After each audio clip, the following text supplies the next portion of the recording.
नमस्कार। इस समय आप देख रहे हैं news in India. News in India में आपका स्वागत है। आइए नजर डालते हैं आज की कुछ खास खबरों पर। और कोरोना संक्रमण के इस दौर में राज्यसभा के 61 सांसदों में से 45 सदस्यों ने आज राज्यसभा में शपथ ली। सभापति ने शपथ लेने वाले सदस्यों से उम्मीद व्यक्त की कि वे राज्यसभा की परंपराओं के अनुरूप ही कार्य करेंगे और संकट के इस दौर में अपनी भूमिका को और ज्यादा मजबूत करेंगे। वार्षिक चुनावों के बाद चुनकर आए 61 सदस्यों में से 45 सदस्यों ने राज्यसभा सदन के अंदर शपथ ली। ऐसा पहली बार हुआ है कि संसद सत्र न होने के बावजूद सांसदों को शपथ सदन के अंदर दिलवाई गई है। ऐसा कोरोना आपातकाल की वजह से किया गया और सदन में कोरोना संक्रमण रोकने के सभी दिशा निर्देशों का पालन भी किया गया। शपथ ग्रहण के बाद राज्यसभा सभापति एम वेंकैया नायडू ने सभी नवनिर्वाचित सदस्यों को बधाई दी और उम्मीद की कि आने वाले समय में उनका राज्यसभा में योगदान राज्यसभा की परंपराओं के अनुरूप होगा। सभापति ने कोरोना वायरस के दौरान सदस्यों की बड़ी और महत्वपूर्ण जिम्मेदारी का भी जिक्र किया और कहा कि जैसे इस संकट काल में देश की सरकार, राज्यों की सरकारें, डॉक्टर और पत्रकार अन्य लोग जिम्मेदारी के साथ अपनी भूमिका निभा रही हैं, उसी तरह देश के सांसद भी अपनी भूमिका निभाएंगे। सभापति ने वरिष्ठ सदस्यों को पहली बार चुनकर आए सदस्यों की मदद करने को कहा और जल्दी ही सदस्यों के लिए प्रशिक्षण कार्यक्रम शुरू करने की बात भी कही। मैं दिग्विजय सिंह, जो राज्यसभा का सदस्य निर्वाचित हुआ हूं, ईश्वर की शपथ लेता हूं कि मैं विधि द्वारा स्थापित भारत के संविधान के प्रति सच्ची श्रद्धा और निष्ठा रखूंगा। मैं भारत की प्रभुता और अखंडता अक्षुण्ण रखूंगा तथा जिस पद को मैं ग्रहण करने वाला हूं, उसके कर्तव्यों का श्रद्धापूर्वक निर्वहन करूंगा। अब शपथ ग्रहण करने वाले सांसदों ने जहां अलग अलग भाषाओं में शपथ ग्रहण की, वहीं कुछ सदस्य ऐसे भी थे जिन्होंने अपने अपने राज्यों की पारंपरिक वेशभूषा में शपथ ली। सदस्यों ने शपथ ग्रहण के बाद अपनी प्रतिक्रिया में कोरोना संक्रमण के दौर में अपनी महत्वपूर्ण भूमिका को भी स्वीकार किया। द्विवार्षिक चुनावों में चुनकर आए 61 सदस्यों में से 12 सदस्य पहले भी राज्यसभा के सदस्य रह चुके हैं, जबकि 49 सदस्य पहली बार राज्यसभा के लिए चुनकर आए हैं। मैं ज्योतिरादित्य माधवराव सिंधिया, जो राज्यसभा का सदस्य निर्वाचित हुआ हूं, ईश्वर की शपथ लेता हूं कि मैं विधि द्वारा स्थापित भारत के संविधान के प्रति सच्ची श्रद्धा और निष्ठा रखूंगा। मैं भारत की प्रभुता और अखंडता अक्षुण्ण रखूंगा तथा जिस पद को मैं ग्रहण करने वाला हूं, उसके कर्तव्यों का श्रद्धापूर्वक निर्वहन करूंगा। उत्तर प्रदेश के हापुड़ में एक कार में चालक की सीट पर युवक का शव मिलने से सनसनी फैल गई। सूचना मिलते ही पुलिस के आला अधिकारी मौके पर पहुंचे। आपको बता दें कि जनपद हापुड़ के सिंबावली थाना क्षेत्र के गांव औरंगाबाद मादापुर में एक एसेंट गाड़ी जिसमें चालक की सीट पर एक युवक मृत अवस्था में बैठा हुआ था। ग्रामीणों ने जैसे ही देखा तो तत्काल पुलिस को सूचना दी। सूचना मिलते ही पुलिस मौके पर पहुंच गई। युवक की शिनाख्त गाजियाबाद निवासी ऋषभ तोमर के रूप में हुई है। अनुमान लगाया जा रहा है कि मृतक के अलावा गाड़ी में और लोग भी मौजूद होंगे। इस संबंध में पुलिस अधीक्षक संजीव सुमन ने बताया, ये गांव औरंगाबाद है, थाना सिंबावली में। यहाँ पे सुबह 7 बजे एक एसेंट गाड़ी है सिल्वर कलर की, इसमें एक बॉडी मिली है। इस लड़के का नाम जब हमने छानबीन की तो पता चला इसका नाम ऋषभ तोमर है। ये गाजियाबाद का रहने वाला है। जो गाड़ी में प्रथम दृष्टया देख के ऐसा लग रहा है, जो क्राइम सीन है वहाँ पे शराब की बोतल पड़ी हुई है और जो मार्क्स हैं उस पर चोट के मार्क्स हैं गले पे और स्ट्रैंगुलेशन के मार्क्स हैं। तो ऐसा लग रहा है इनके साथ इनके मित्र बैठे हुए थे। बगल में खाने पीने की भी और भी चीज़ें हैं, चाउमीन है। तो फर्स्ट हैंड जो हम लोगों को देख के ऐसा समझ में आ रहा है कि 2-3 मित्र बैठ रहे थे, किसी बात पे लड़ाई हुई है और उसके बाद ये घटना की गई है। इसके फ़ोन वगैरह भी हमें गाड़ी में रिट्रीव हो गए हैं। तो हम लोग सभी दिशाओं पर काम कर रहे हैं। We'll try to catch it soon। परिजनों को सूचना दी जा चुकी है। उनके पिताजी यहाँ पे आ रहे हैं। उनके पिताजी का ये कहना है कि वो रात को 8:30 बजे निकला था बिना बताए हुए, किसी से कुछ भी बोलता चालता ज़्यादा घर पे नहीं था। तो अभी वो आ रहे हैं, उनसे और भी पूछताछ की जाएगी और इस केस पे आगे काम किया जाएगा। ठीक है। बेवफा पत्नी ने पति को लगवा दिया ठिकाने। प्रेम प्रसंग के चलते भाई ने भाई को उतारा मौत के घाट। 6 दिन पूर्व हुई हत्या का पुलिस ने किया खुलासा। जी हां, फिरोजाबाद एसएसपी सचिंद्र पटेल ने पुलिस लाइन सभागार में 6 दिन पूर्व 16 जुलाई की रात्रि को मक्खनपुर सांती सर्विस रोड के पास मिले प्रमोद यादव की हत्या का खुलासा कर दिया। हत्या प्रेम प्रसंग के चलते की गई थी। मृतक की पत्नी उसके मामा के लड़के ने साथियों के साथ मिलकर घटना को अंजाम दिया था। पत्नी सहित 4 अभियुक्तों को थाना मक्खनपुर पुलिस ने गिरफ्तार कर लिया। आपको बता दें कि 16 जुलाई 2020 की रात्रि मक्खनपुर सांती सर्विस रोड के पास अज्ञात व्यक्ति का शव मिला था, जिसकी शिनाख्त 19 जुलाई 2020 को मृतक के चाचा लालता प्रसाद ने की थी। शक के आधार पर मोहन सिंह यानी मृतक के मामा मृतक की पत्नी श्रीमती प्रियंका के विरुद्ध मुकदमा दर्ज कराया था, क्योंकि मामा का लड़का मोहन सिंह का मृतक के घर आना जाना था, जिसके चलते उसकी पत्नी प्रियंका से उसके अवैध संबंध हो गए थे। जब पति बीच में रुकावट बना तो पत्नी ने प्रेमी के साथ मिलकर पति को ठिकाने लगवा दिया। हत्याकांड का खुलासा करते हुए बेवफा पत्नी सहित 4 लोगों को गिरफ्तार करके जेल भेज दिया है। देखिए, ये 15/16 की रात में करीब सूचना मिली थी कि एक रोड के किनारे बाईपास पे अननोन डेड बॉडी पड़ी हुई है और उसके ऊपर जो है चोट के निशान भी थे। तो सबसे पहला कदम ये था कि उस अननोन डेड बॉडी की शिनाख्त कराई जाए, जिसके लिए काफ़ी डेडिकेटेड तरीके से प्रचार प्रसार कराया गया फोटो का, और उसके बाद उसकी शिनाख्त हो पाई। जो इसमें मृतक है, जो इसमें जानकारी निकल के आई है कि उसकी पत्नी ने अपने जो रिश्ते में उसका देवर लगता है उसके साथ उसके अवैध संबंध थे, और उसने अपने 2 दोस्तों के साथ मिलकर के, मतलब टोटल इस पूरे प्रकरण में 4 लोग शामिल थे, जिन्होंने इस मृतक को नौकरी दिलाने के बहाने बुलाया और फिर नशीला पदार्थ उसको पिला के फिर उसको जो है मर्डर कर दिया। इस संबंध में उन 4 लोगों की गिरफ्तारी की गई है, और जो घटना में फिल्मी गाड़ी इस्तेमाल हुई थी वो भी इसमें बरामद कर ली गई है। और जो 2 दोस्त हैं इसमें, उसको इन्होंने प्रलोभन दिया था कि इसका पहले मर्डर करेंगे, उसके एवज में उनको कुछ देंगे, जिसमें ये अभियुक्त ने, जो इसमें मेन अभियुक्त है, इसने एक मोबाइल फ़ोन भी इसमें खरीद करके एक आरोपी को दिया था, वो भी बरामद कर लिया गया है। तो इस तरह पूरे प्रकरण में काफ़ी गहनता छानबीन करते हुए इसको अंजाम तक पहुंचाया गया है। 4 लोग गिरफ्तारी हो गई है, और इसमें हम लोग कोशिश करेंगे कि इन दोषियों को सख्त सजा मिल सके। किस तरह के असली इसमें बरामद? इसमें जो घटनाक्रम जो बताया अभियुक्तों ने कि पहले इसको नशीला पदार्थ पिलाया, फिर उसके बाद इसके गले में जो गमछा था उसी से इसका जो है गला दबाया, फिर इसके बाद इसके ऊपर गाड़ी भी चढ़ाने का जो है इन्होंने कृत्य किया, जैसे इसकी मृत्यु। उपराष्ट्रपति एम वेंकैया नायडू ने भ्रष्टाचार को देश के विकास और प्रगति में सबसे बड़ा अवरोध बताते हुए सरकार, सिविल सोसाइटी और देश के सभी नागरिकों से मिलकर इस कुवृत्ति को देश से समाप्त करने का आह्वान किया है। सीएजी परिसर में बाबा साहेब डॉक्टर BR अम्बेडकर की प्रतिमा के अनावरण के मौके पर उन्होंने ये बात कही। उपराष्ट्रपति ने देश के नागरिकों से संविधान की मर्यादाओं के निर्वहन के लिए निरंतर प्रयास करते रहने का आग्रह भी किया। उपराष्ट्रपति ने कहा कि आज कैग की प्रतिष्ठा एक स्वतंत्र और विश्वसनीय संस्था के रूप में स्थापित है, और इसका श्रेय डॉक्टर अम्बेडकर को जाना चाहिए, जिन्होंने एक स्वतंत्र संस्था के रूप में कैग के व्यापक अधिकारों निर्धारित किया। उपराष्ट्रपति ने कहा कि जवाबदेही, पारदर्शिता और सुशासन लोकतंत्र की जरूरी शर्त है। आज आप सबके बीच आकर मुझे बहुत आनंद हो रहा है। भारत के संविधान के शिल्पी और आधुनिक भारत के निर्माता बाबा साहब अम्बेडकर, भीमराव रामराव अम्बेडकर जी की प्रतिमा का अनावरण करने का सुयोग मिला है।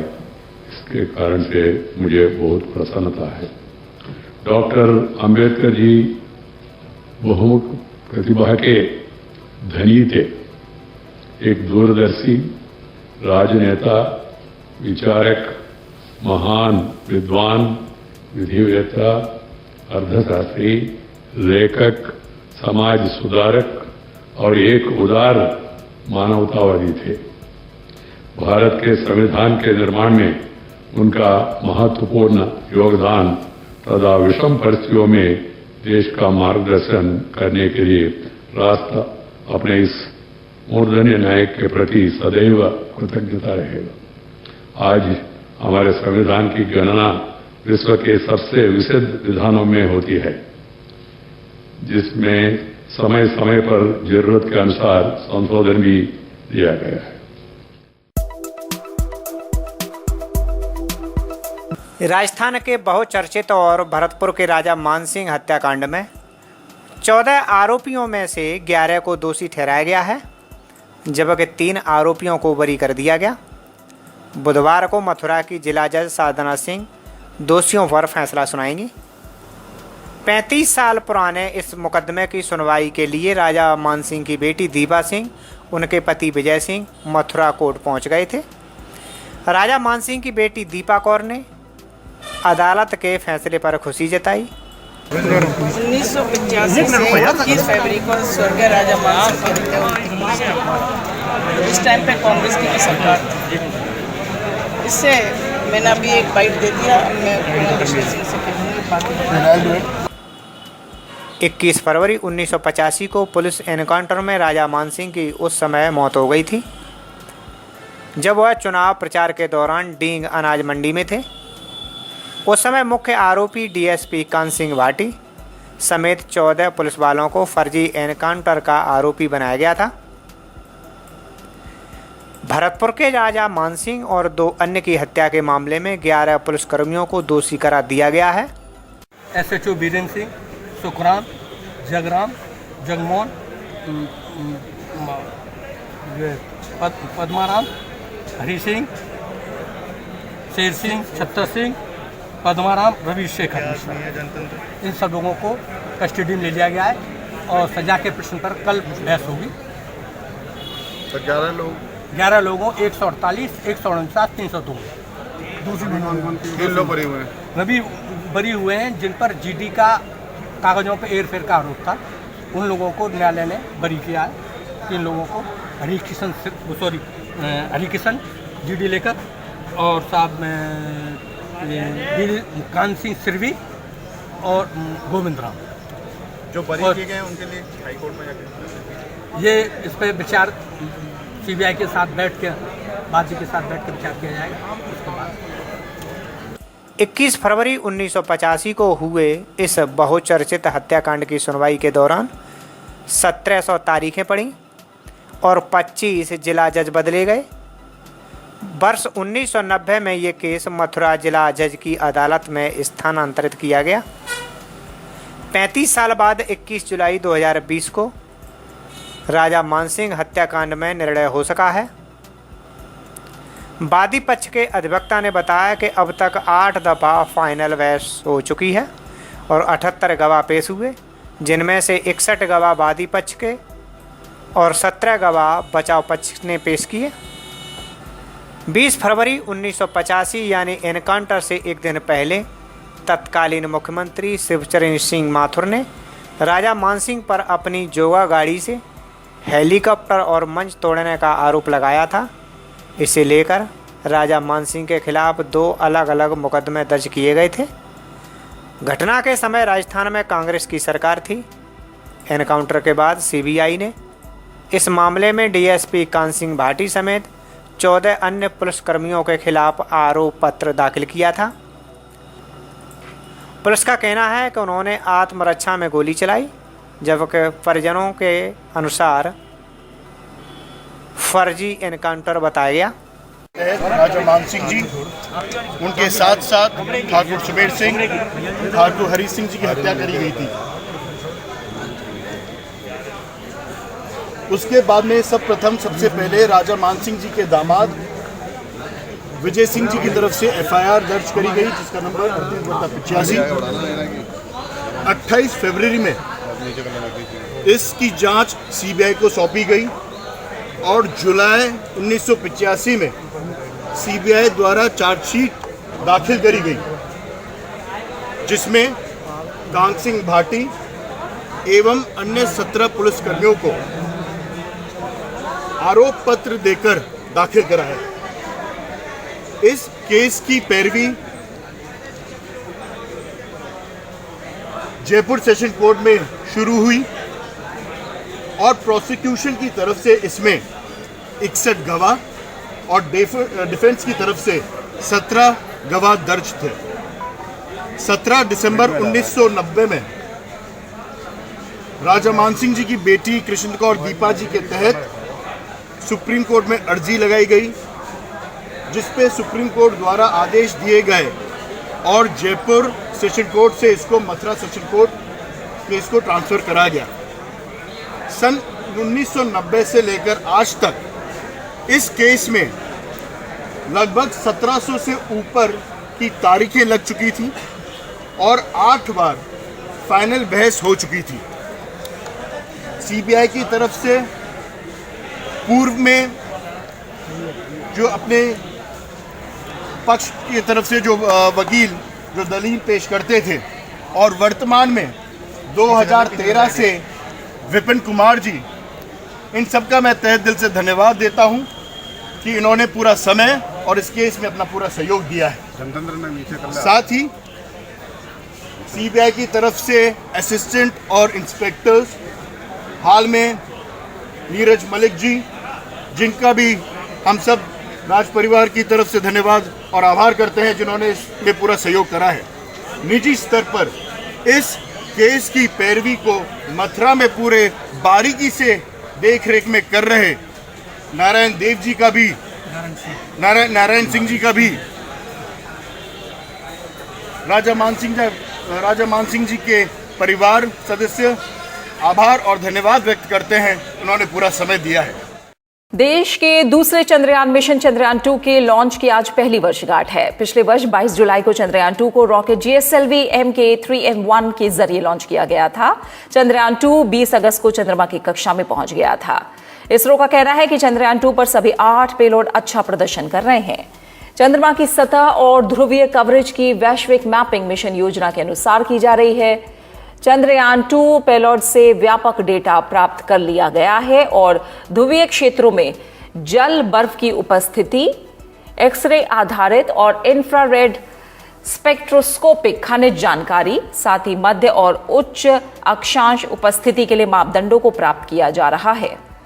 इस बीच इसरो ने जानकारी दी है कि चंद्रयान 2 विज्ञान प्रयोगों से प्रमुख निष्कर्षों पर रिपोर्ट मार्च 2020 में वार्षिक सम्मेलन में जारी करने की योजना बनाई गई थी। हालांकि कोविड-19 के कारण इसे रद्द कर दिया गया है। वहीं वैश्विक उपयोग के लिए चंद्रयान 2 से विज्ञान डेटा की सार्वजनिक रिलीज अक्टूबर 2020 में शुरू होगी। और देश भर में कोरोना वायरस संक्रमण का इलाज करवाकर 7.25 लाख के करीब मरीज ठीक हो चुके हैं। स्वास्थ्य मंत्रालय के द्वारा जारी ताज़ा आंकड़ों के मुताबिक अब तक 7,53,049 से ज़्यादा मरीज ठीक हो चुके हैं। देश में कोरोना से मरीजों के ठीक होने की दर 63.12% हो गई है। वहीं देश में सक्रिय मामलों की संख्या 4,11,000 से ऊपर हो गई है। अब तक देश में कोरोना संक्रमण से 28,732 लोगों की मौत हुई है। इस तरह देश में कोरोना से होने वाली मृत्यु दर 2.43% है। भुवनेश्वर में भी आज से स्पेशल लैब में ह्यूमन क्लिनिकल ट्रायल होगा। इसका trial drugs controller general of India द्वारा तय प्रोटोकॉल के तहत ही किया जाएगा। और छत्तीसगढ़ में कोरोना वायरस संक्रमण के बढ़ते मामलों को देखते हुए आज से राजधानी रायपुर समेत 4 जिलों के 20 से ज्यादा नगरीय क्षेत्रों में लॉकडाउन लागू किया गया है। राजधानी रायपुर में पुलिस फ्लैग मार्च कर रही है। शहर के तमाम हिस्सों में पुलिस की गाड़ियों की लंबी कतार देखी जा सकती है। दरअसल यहां कोरोना संक्रमण की रोकथाम के लिए पुलिस प्रशासन को ये कदम उठाना पड़ा ताकि लोग बेवजह अपने घरों से ना निकलें और कड़ाई से लॉकडाउन का पालन करें। रायपुर और बीरगांव नगर निगम में 7 दिनों का लॉकडाउन है। रायपुर जिले में पिछले 1 माह के दौरान कोरोना वायरस संक्रमण से 1000 से ज्यादा नए मामले सामने आए हैं। रायपुर और बीरगांव नगर निगम क्षेत्र को कंटेनमेंट क्षेत्र घोषित किया गया है। लॉकडाउन के दौरान नगरीय क्षेत्रों में सभी शासकीय, अर्धशासकीय और निजी कार्यालय बंद हैं। सभी कार्यालयों के अधिकारी और कर्मचारी घर से कार्य करेंगे। यदि उनकी ज़रूरत होगी तभी उन्हें कार्यालय बुलाया जाएगा। हालांकि इस लिए ज़रूरी सेवाएं और ज़रूरी वस्तुओं की बिक्री जारी रहेगी। जो वेहिकुलर मूवमेंट है उसको थोड़ा रेस्ट्रिक्ट करना है, क्योंकि ये मानने के लिए हम लोग सभी से अपील कर रहे हैं कि रायपुर और बीरगांव का जो नगर निगमीय क्षेत्र है ये almost kind of containment zone अपने आप को समझें कि जैसे कंटेनमेंट में शर्तों का पालन करना होता है वैसे ही 7 दिन के लिए सभी लोग ईमानदारी से इसमें पालन करें और जैसा कलेक्टर साहब ने अभी कहा कि no vehicle on movement on road, वो अभी हम लोग इन्फोर्स करना चाहेंगे, ताकि किसी को एकदम अत्यंत आवश्यक है भी तो वो अपने लोकल एरिया में पैदल, जो सुबेरे 6 से 9 का टाइम है, उसी टाइम में अपनी जो दैनिक आवश्यकता की चीज़ें हैं जो अलाउ की गई हैं वो यूज़ कर ले। उसके अलावा कोई भी मेडिकल इमरजेंसी के अलावा या जो बाहर से आने वाले यात्री हैं उनके अलावा किसी भी प्रकार का मूवमेंट मोस्टली हम रेस्ट्रिक्ट करेंगे, हम अलाउ नहीं कर पाएंगे। रात 12 बजे से लेके 12 बजे तक जो अभी जो कंटेनमेंट जोन के हिसाब से जो शक्तियाँ जो हम बरतने जा रहे हैं, जनता से हम यही अपील करना चाहेंगे, अनावश्यक चीज़ों को या आवश्यक रूप के लिए आप बाहर निकलें, अनावश्यक बाहर ना निकलें। और हम लोगों ने ये भी एक अपील, मैं और एसपी साहब दोनों एक संयुक्त अपील भी जारी किए हैं, जो नो व्हीकल ऑन रोड, उसमें ज़्यादा जोर देने की ज़रूरत है।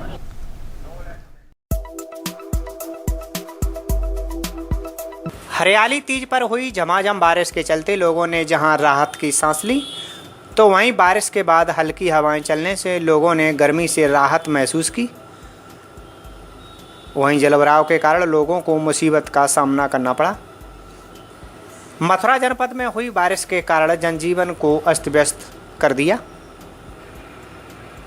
मथुरा शहर के कई ऐसे इलाके हैं जहां जलभराव के कारण लोगों को मुसीबतों का सामना करना पड़ा। मथुरा में हुई झमाझम बारिश के चलते मथुरा शहर के बीचों बीच चौक बाजार में बारिश का पानी नालियों से ऊपर होते हुए सड़क पर आ गया। पानी का बहाव इतना तेज था कि वाहनों को भी खींचकर अपने साथ ले गया। पानी का बहाव इतना तेज था कि वाहनों को भी खींचकर अपने साथ ले गया। बारिश के कारण कुछ जलभराव में वाहन फंसे के फंसे रह गए, जिसका वीडियो सोशल मीडिया पर वायरल हो रहा है। वायरल हुए वीडियो में साफ तौर से देखा जा सकता है कि बारिश के पानी का बहाव इतना तेज है कि एक स्कूटी सवार स्कूटी से गिर गया और स्कूटी को संभालने का प्रयास किया, लेकिन पानी के बहाव के चलते स्कूटी सवार नतमस्तक हो गया और स्कूटी पानी के साथ बहकर चली गई। मेरा नाम तुलसी अग्रवाल है। ये कौन सी जगह है? एक चौक बाजार। जो आज जल भराव की जो समस्या हुई उसके बारे में आपने क्या देखा? इस जगह पानी इतने ऊपर तक चल रहा था कि बहुत से स्कूटर मोटरसाइकिल बहते हुए चले गए। ये समस्या ज़्यादा बनी रहती है। अच्छा, बरसात के समस्या। कितना पानी था? घुटना पानी तो समझ ही लीजिए। बहाव इतना तेज था कि गाड़ियां बजा रही थी। हाँ, बहाव इतना तेज रहता है। वायुसेना के कमांडरों का 3 दिवसीय सम्मेलन आज से शुरू हो रहा है। 24 जुलाई तक चलने वाला ये सम्मेलन दिल्ली में वायुसेना मुख्यालय में आयोजित किया जा रहा है। सम्मेलन का विषय अगले दशक में भारतीय वायुसेना है। वायुसेना प्रमुख air chief marshal RKS Bhadauria सम्मेलन की अध्यक्षता करेंगे। सम्मेलन के दौरान वर्तमान सैन्य तैयारियों और तैनाती का जायजा लिया जाएगा। साथ ही अगले दशक में भारतीय वायुसेना की सैन्य परिचालन क्षमता बढ़ाने की कार्य योजना पर भी चर्चा होगी। उद्घाटन के दौरान रक्षा सचिव और रक्षा उत्पादन सचिव की भी मौजूद रहने की उम्मीद है। यात्री रेलगाड़ियों के संचालन के लिए निजी कंपनियों से आवेदन आमंत्रित करने के पूर्व सम्मेलन का मंगलवार को आयोजन किया गया। इसमें लगभग 16 संभावित आवेदकों के भाग लेने से उत्साहजनक प्रतिक्रिया मिली है। दूसरी कॉन्फ्रेंस 12 अगस्त को प्रस्तावित है। आवेदकों की ओर से उठे सवालों का रेलवे और नीति आयोग के अधिकारियों ने जवाब दिया। लिखित जवाब भी 31 जुलाई तक रेलवे उनको भेजेंगे। भारतीय रेल 109 जोड़ी मार्गों पर 151 आधुनिक ट्रेनों को निजी संचालकों को सौंपना चाहती है। इससे करीब 30,000 करोड़ का निवेश संभावित है। पहली बार यात्री ट्रेनों के संचालन में निजी निवेश की ये पहल है। इसके लिए 2 स्तर पर प्रतिस्पर्धी बिडिंग के तहत प्रस्तावों की मंजूरी दी जाएगी। एटा पुलिस ने आज मुठभेड़ के दौरान 4 सातिल लुटेरों को गिरफ्तार कर लिया। कब्जे से भारी मात्रा में लूट का सामान, टेम्पो, अवैध असला बरामद किए हैं। पुलिस को मुखबिर की सूचना के बाद एक बड़ी सफलता हाथ लगी, जब मुठभेड़ के दौरान 4 सातिल लुटेरों को गिरफ्तार कर लिया। हालांकि चारों लुटेरों से खेतों में रखे पानी खींचने वाले इंजन और लूटे गए टेम्पो, अवैध असला भी बरामद किए हैं। एटा एसएसपी ने जानकारी देते हुए बताया, एटा की थाना बागवाला पुलिस द्वारा चेकिंग के दौरान 4 बदमाशों को गिरफ्तार किया गया है पुलिस मुठभेड़ के दौरान, जिनके कब्जे से 2 चोरी के इंजन बरामद किए गए हैं किसानों के, और इनके पास से असलहा कारतूस भी बरामद हुआ है। इनका एक साथी चोरों का गैंग है जो खेतों में ट्यूबवेल पे इस तरह के पानी के इंजन चोरी करते थे। पीछे भी इन्होंने कई सारी चोरियां की हैं जो इन्होंने अपने पूछताछ में थाने को बताया है। तो पुलिस टीमें लगातार उस सूचना के आधार पर आगे छापेमारी कर रही हैं और रिकवरी का प्रयास कर रहे हैं। इस मामले में चूँकि इनका संगठित गिरोह है तो इन पर गैंगस्टर एक्ट के अंतर्गत भी कार्रवाई प्रस्तावित की जा रही है। जनपद एटा के सकरौली थाना क्षेत्र में जिला प्रशासन ने अवैध रूप से बेचे जा रहे सरकारी राशन को बरामद कर लिया। मौके से 115 कुंतल चावल, 13 कुंतल गेहूं बरामद किया है। अवैध रूप से सरकारी राशन को बेचने वाला आरोपी गोपाल पुलिस को देकर फरार हो गया। एसडीएम अरुण कुमार ने बताया कि कुछ लोगों द्वारा सरकारी राशन की कालाबाजारी करने की सूचना मिल रही थी। सूचना मिलने पर पुलिस टीम के साथ छापेमारी की गई। मौके पर गोपाल नाम का व्यक्ति दुकान खोलकर बैठा हुआ था, जो मौके से भाग गया। जब दुकान की तलाशी ली गई तो उसमें 115 कुंतल चावल, 13 कुंतल गेहूं बरामद हुआ। आरोपी दुकानदार के खिलाफ एफआईआर दर्ज कराई गई है। एक मुखबर द्वारा बताया गया कि जो है कि कुछ लोग जो है ये जो कार्ड धारकों को चावल और गेहूं का वितरण होता है, उन कार्ड धारकों से कुछ लोग जो है उसको परचेज करते हैं और एक जगह पर इकट्ठा करके ये बाहर भेजते हैं। तो सूचना मिलने पर जो है तुरंत मैं और सप्लाई इंस्पेक्टर के साथ मौके पर गया तो वहाँ पर जो है गोपाल पुत्र पन्नालाल दुकान खोले बैठा हुआ था, जिसमें लगभग 115 कुंटल चावल था और 13 कुंटल गेहूँ था। जैसे हमारे लोगों की गाड़ी देखी वो भाग गया। वो सारा सामान जो है सीज करके 3/7 में उसके विरुद्ध एफआईआर कर दी गई है और भी इसमें और लिप्त लोगों के ऊपर भी तलाश की जा रही है। यदि और भी लिप्त जो है व्यक्ति मिलेंगे उनके विरुद्ध भी कार्रवाई की जाएगी। यूपी के मुख्यमंत्री योगी आदित्यनाथ ने मृतक पत्रकार विक्रम जोशी के परिजनों को 10 लाख रुपए की सहायता, पत्नी को सरकारी नौकरी और बच्चों को निःशुल्क शिक्षा देने का ऐलान किया है। आपको बता दें कि गाजियाबाद में बदमाशों की गोली का शिकार हुए विक्रम जोशी की बुधवार को हॉस्पिटल में मौत हो गई। मुख्यमंत्री योगी ने उनके निधन पर गहरा शोक जताया। मामले में अब तक 9 लोगों को गिरफ्तार किया जा चुका है। विक्रम जोशी को गाजियाबाद के विजयनगर इलाके में 20 जुलाई को उस समय गोली मार दी गई जब वह अपनी दोनों बेटियों के साथ घर लौट रहे थे। घायल पत्रकार को यशोदा अस्पताल लाया गया, जहां बुधवार सुबह मौत हो गई। घटना पर गाजियाबाद के एसएसपी कलानिधि नैथानी ने प्रताप विहार चौकी प्रभारी राघवेंद्र सिंह को तत्काल प्रभाव से निलंबित कर दिया और मामले की जांच सीओ सिटी प्रथम राकेश मिश्रा को सौंपी गई है। वहीं कांग्रेस नेता ने यूपी की बीजेपी सरकार पर हमला बोलते हुए कहा, मुझे दुख के साथ कहना पड़ता है कि गाजियाबाद में अपनी भांजी के साथ छेड़छाड़ का विरोध कर रहे हमारे एक पत्रकार साथी विक्रम जोशी की निर्मम हत्या ने पूरे उत्तर प्रदेश में गुंडा राज का चेहरा बेनकाब कर दिया है। जब दिल्ली के राष्ट्रीय राजधानी दिल्ली एनसीआर के साथ उत्तर प्रदेश के गाजियाबाद में ये हालात हैं, तो अंदाजा लगा सकते हैं कि यूपी की आदित्यनाथ सरकार में गुंडा राज और जंगल राज किस प्रकार से सर चढ़कर बोल रहा है। दिवंगत पत्रकार हमारे साथी विक्रम जोशी के परिजनों के साथ तो मैं अपनी संवेदनाएं व्यक्त करता हूं, पर क्या ये नहीं दर्शाता कि उत्तर प्रदेश, जहां से प्रधानमंत्री खुद सांसद हैं और जहां राम राज्य की स्थापना करने का वादा कर आदित्यनाथ सत्ता में आए थे, राम राज्य तो दूर, प्रदेश में व्यापक गुंडा राज भाजपाइयों ने पैदा कर दिया है। साफ है कि उत्तर प्रदेश में कानून व्यवस्था और कानून के शासन नाम की कोई चीज बची नहीं है और कानून व्यवस्था और सरकार का पूरी तरह से दिवाला निकल चुका है। अमेठी जिले के संग्रामपुर थाना क्षेत्र के शुक्लपुर गांव में वृद्ध की हत्या के मामले में 2 अधिवक्ता समेत 6 लोगों के खिलाफ केस दर्ज किया गया है। मृतक के पुत्र की तहरीर पर देर रात केस दर्ज करने के बाद पुलिस ने नामजद आरोपियों में से 5 को गिरफ्तार कर लिया।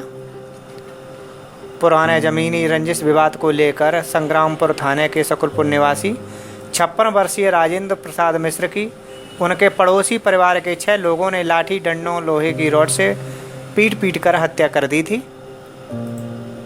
सत्य प्रकाश की ओर से दी गई तहरीर में कहा गया है कि लाठी डंडों लोहे की रॉड से लैस हमलावर देर शाम उनके घर पर चढ़ाए और जान बचाकर घर में भागे पिता की आंगन में पीट कर हत्या कर दी। देर रात दर्ज हुई प्राथमिकी के बाद पुलिस ने सत्यम के अलावा सभी 5 आरोपियों को गिरफ्तार करने के साथ ही आला कत्ल भी बरामद कर लिया। घटना को लेकर उपजे आक्रोश को देखते हुए गांव में कई थानों की पुलिस फोर्स तैनात कर दी गई है। मेरा नाम सूर्य प्रकाश मिश्रा, मैं इंडियन आर्मी में तैनात हूँ और मैं पुंछ में हूँ।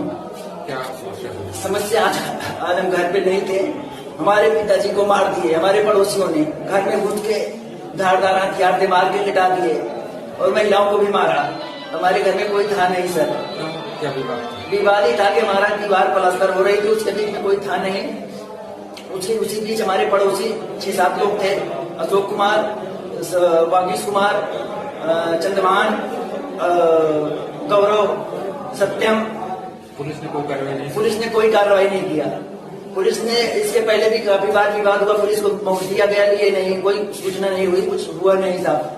आज फिर एक बैग हमारे घर के ऊपर चढ़ के हमारे छत पे हमारे घर में घुस गए। हमारे घर में कोई नहीं था, इसलिए हमारे पिताजी को मार दिए। अभी हमारे पिताजी एक्सपायर हो गए। मैं खुद एक देश में सेवा करता हूँ, मैं खुद एक देश का जवान हूँ। मैं अपने पिता को नहीं बचा सकता तो मैं देश के लिए क्या करूंगा? मुझे आज बहुत शर्म महसूस हो रही है इस चीज के लिए कि मैं पूरे देश की रक्षा करने वाले मैं अपने परिवार को नहीं बचा पा रहा हूँ। मैं क्या कर सकता हूँ? इसलिए हमें प्रशासन से ये अनुरोध है कि जल्द से जल्द कार्रवाई हो और पकड़े जाए तुरंत 6 के 6 लोग। अगर नहीं होता तो मैं आपको दाह करूंगा। एटा में केमिकल से अवैध शराब तैयार करते हुए पुलिस ने 2 तस्करों को पकड़ लिया। मौके से भारी मात्रा में केमिकल, रैपर, ढक्कन बरामद किए हैं। कोतवाली देहात पुलिस और स्वाट टीम ने संयुक्त कार्रवाई करते हुए आगरा रोड नहर की पटरी के पास से वन विभाग की जमीन पर केमिकल से शराब बनाते हुए 2 तस्करों को पकड़ लिया। मौके से 356 पौए, 50 लीटर केमिकल, 100 लीटर तैयार शराब, 1 लीटर कैरामेल रंगीन, करीब 10,000 खाली पौआ, 14,000 ढक्कन, 100 पेटी खाली गत्ता और भारी मात्रा में wrapper, hologram, 1 Santro car, Bolero pickup बरामद की है। जनपद एटा की थाना कोतवाली देहात पुलिस और स्वाट टीम द्वारा आज रात्रि में चेकिंग के दौरान 2 आरोपियों को अवैध शराब का निर्माण करते हुए पकड़ा गया है मौके से और उनके कब्जे से 1 सेंट्रो कार, 1 बोलेरो पिकअप गाड़ी, 10,000 खाली बोतल और 10,000 से अधिक ढक्कन और कुछ होलोग्राम, रैपर, सभी चीज़ें बरामद हुई हैं। 100 लीटर से अधिक अल्कोहल भी इनके पास से मिला है। कई ड्रम और सामान शराब बनाने के उपकरण ये सब बरामद हुए हैं। पूछताछ पे इन आरोपियों द्वारा अपने 3 अन्य साथियों का जो जनपद फिरोजाबाद के रहने वाले हैं इस कारोबार से लगातार जुड़े रहे हैं, उनके बारे में भी उन्होंने महत्वपूर्ण जानकारियाँ दी हैं। पुलिस टीमें लगातार उन भागे हुए आरोपियों की भी तलाश में छापेमारी कर रही हैं। बहुत जल्दी उनको भी गिरफ्तार करेंगे। इनका एक संगठित गिरोह है जो इस तरह के अवैध शराब कारोबार से काफ़ी समय से जुड़ा हुआ है और ये आसपास के जनपदों में इस तरह से अवैध शराब, जहरीली शराब बना के इनकी बिक्री करते रहे हैं। इनकी गिरफ्तारी से इस तरह के अवैध मादक पदार्थों की तस्करी या अवैध शराब की बिक्री या इनके निर्माण के प्रभावी रोकथाम अवश्य लगेगी। इनको गैंगस्टर एक्ट के अंतर्गत भी निरुद्ध कर रहे हैं। इनका और आपराधिक इतिहास दूसरे थानों से जानकारी कर रहे हैं, जहाँ से फिर इनके खिलाफ 14(1) गैंगस्टर एक्ट के अंतर्गत संपत्ति जब्तीकरण की भी कार्रवाई इनके विरुद्ध की जाएगी। लखनऊ की चेनाइट पुलिस ने हादसे और आपदा में क्षतिग्रस्त हुई लग्जरी कारों के चेसिस और इंजन नंबर चोरी की गाड़ियों पर लगाकर बेचने वाले गिरोह के 7 साथियों को दबोच लिया। पुलिस ने गिरोह के पास से 62 और लग्जरी कारें बरामद की हैं, जिसमें BMW, फॉर्च्यूनर, इनोवा सहित करीब 6 करोड़ की कारें शामिल हैं। अब तक इस गिरोह के 12 साथी गिरफ्तार हो चुके हैं। इस गिरोह के पास से अब तक कुल 112 लग्जरी कारें बरामद की गई हैं। पुलिस का दावा है कि पूरे देश में यह सबसे बड़ी बरामदगी है। Joint police commissioner Nilabja Chaudhary ने बताया कि यह गिरोह हादसे और आपदा में क्षतिग्रस्त गाड़ियों की वैल्यू लगाने के बाद खेल शुरू करते थे। जैसे कोई गाड़ी हादसे की शिकार हो गई, उसे निजी इंश्योरेंस कंपनी के पास वैल्यू के लिए भेजा जाता था। 2 तरह से वैल्यू लगाई जाती थी, एक पूरी तरह से निष्प्रयोज और दूसरी उस कार की हादसे में क्षतिग्रस्त होने के बाद कीमत। गाड़ी की वैल्यू लगाने के बाद मालिक को एक मुश्त रकम देकर गाड़ी खरीद ली जाती थी।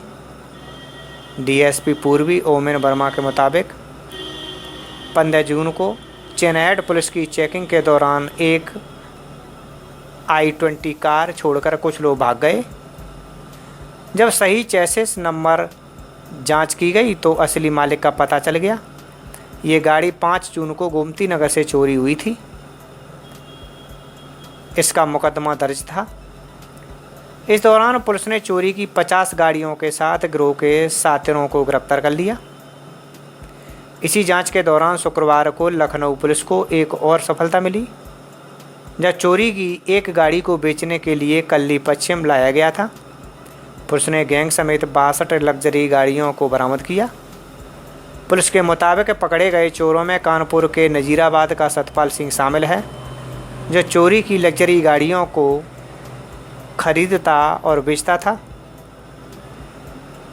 वहीं कानपुर के फजलगंज निवासी मनोज कुमार उर्फ बबुआ, चमनगंज का एनुअल हक भी स्पेयर पार्ट्स की दुकान की आड़ में चोरी की गाड़ी खरीदता और बेचता था।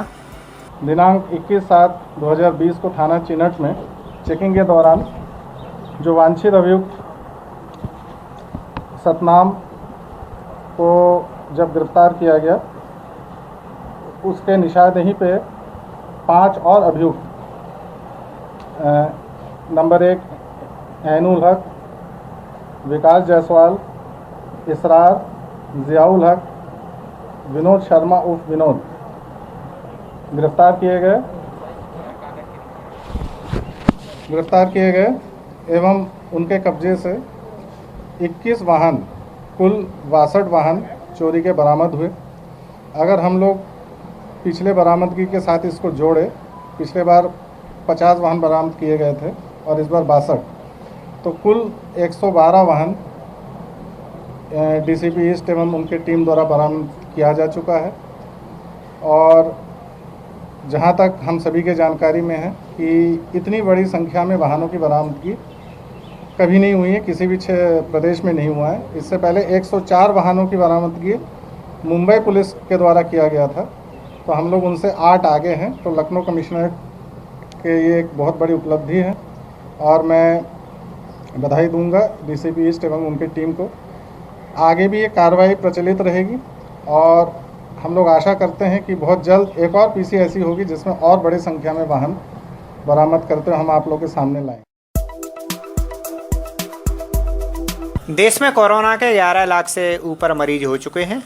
इसकी रोकथाम के लिए केंद्र सरकार, प्रदेश सरकार लगातार प्रयास कर रही है। इसी क्रम में जिलाधिकारी एटा सुखलाल भारती और एसएसपी सुनील कुमार ने एक नई पहल शुरू की। बगैर मास्क रोड से गुजर रहे लोगों को चेतावनी दी और कहा कि घरों से बेवजह बाहर ना निकलें और जो लोग बगैर मास्क के मिले उन्हें जिलाधिकारी और एसएसपी ने मास्क दिए। इसके अलावा शहर में लाउड स्पीकर लगाकर लोगों को जागरूक किया गया। वहीं रोडवेज बसों में सफ़र कर रहे यात्रियों को भी मास्क दिए गए।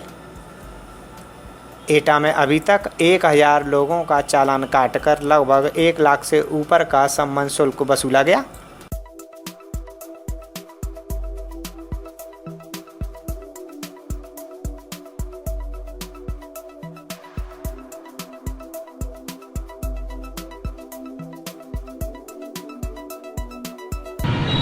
पूरे एटा जनपद में कुल 126 पुलिस और प्रशासन की गाड़ियों से लाउड स्पीकर के माध्यम से लोगों को जागरूक भी किया जा रहा है।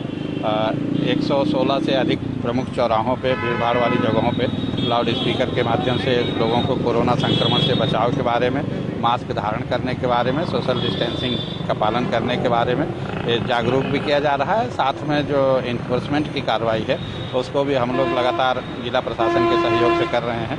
अब तक 10 लाख से ज़्यादा समन शुल्क के रूप में धनराशि भी वसूली गई है और 5000 से अधिक संख्या में जिला प्रशासन के द्वारा सड़क पे चाहे रोडवेज बसें हो या लोग निजी साधनों से चल रहे हैं जिन पे मास्क नहीं है उनको मास्क भी उपलब्ध करा रहे हैं। ये हिदायत भी दे रहे हैं कि बिना मास्क के अगर सड़क पे वो चलेंगे, सोशल डिस्टेंसिंग का पालन नहीं करेंगे तो उनको जुर्माने का भी भुगतान करना पड़ेगा। तो उनके खिलाफ FIR भी होगी और विधिक कार्रवाई भी होगी। लगातार कोरोना के संक्रमण को दृष्टि रखते हुए शासन प्रशासन बहुत ही चिंतित है कि कोरोना का संक्रमण न बढ़े, इसलिए हम जिला प्रशासन और पुलिस प्रशासन दोनों कप्तान साहब में लगातार हम लोग निकलते हैं और हिमालय पैलेस में अक्सर जो है हम लोग जो है इसका चेकिंग करते हैं कि जो लोग बिना मास्क के निकलते हैं, बिना पहने हुए, उनको हम लोग मास्क भी वितरण करते हैं और भविष्य के लिए चेतावनी भी देते हैं कि अगर बिना मास्क के पहने निकलोगे तो 500 रुपये जुर्माना लगेगा।